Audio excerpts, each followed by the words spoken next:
Troy Furr, we appreciate you being here. Thank you for the contribution. Does it make sense for Tyler Van Dyke to turn pro or transfer? I think that he needs to transfer. I think that would be the best move. In my perfect world.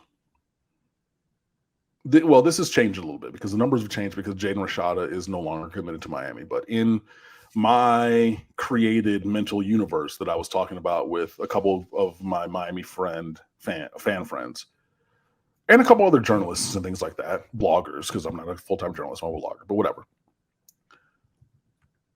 The scenario in my head that is best for everybody is Tyler Van Dyke transfers to SMU, reunites with Rhett Lashley, their quarterback's graduating. He'll do numbers there. He'll get drafted from there next year. Win, win, win. So I think that is a win for the player because he goes back with a coach that he excelled with.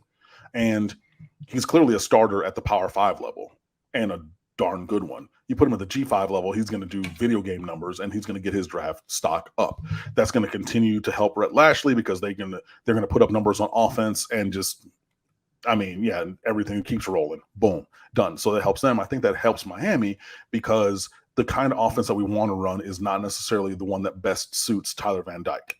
So it's a little bit of addition by subtraction in terms of fitting the scheme to the point earlier that Jakari is a better fit for the Gaddis offense. I don't agree 100%, but I think that what Gaddis wants to runs better with somebody who's other than Tyler Van Dyke.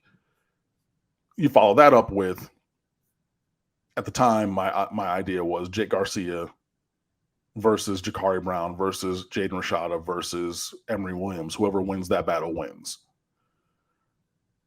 Now, obviously, you take Jaden Rashada off of there, and it's Jakari, Emory, and hopefully Jake, unless Jake transfers, which is not what he wants to do, not what his parents want him to do, because they moved from California to Georgia down here to Coral Gables.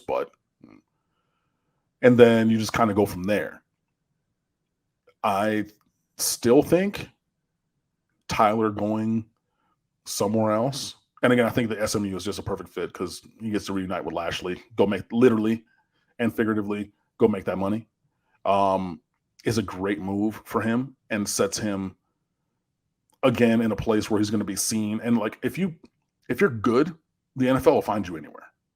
So you're a known name already from being at Miami, playing in all these places. You're going to be at SMU playing their entire schedule, which is not the hardest, but it's not like you're on, the dark side of the moon or anything when you're playing at SMU.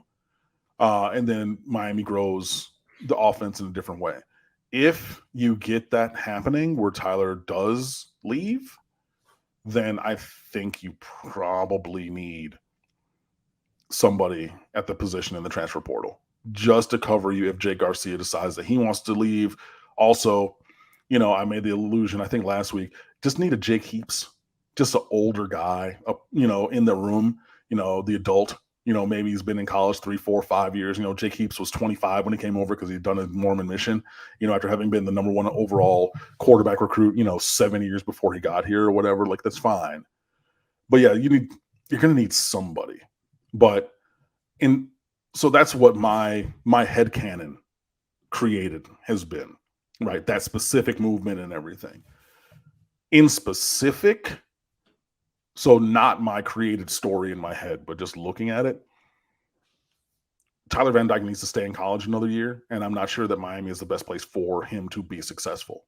So you put those two things together, and I think transferring is the move elsewhere for him, and he'll have a number of suitors. I can guarantee you that SMU is already one of them, just from the connection with Rhett Lashley.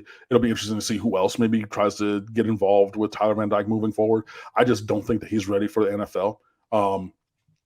And if he had been healthy and performing, because even he had a game at 496 and a game at 370 or 4. He had the better part of 1,000 yards over 2 weeks passing. So the kid can sling it, but you're talking about 6 games last year and 2 games this year of that level of performance. For whatever reason, he didn't start last year. Don't care. Okay, this year, at the beginning of the year, we were just trying to run the ball. Don't care. when you're looking at it, you got 8 games of really high level performance.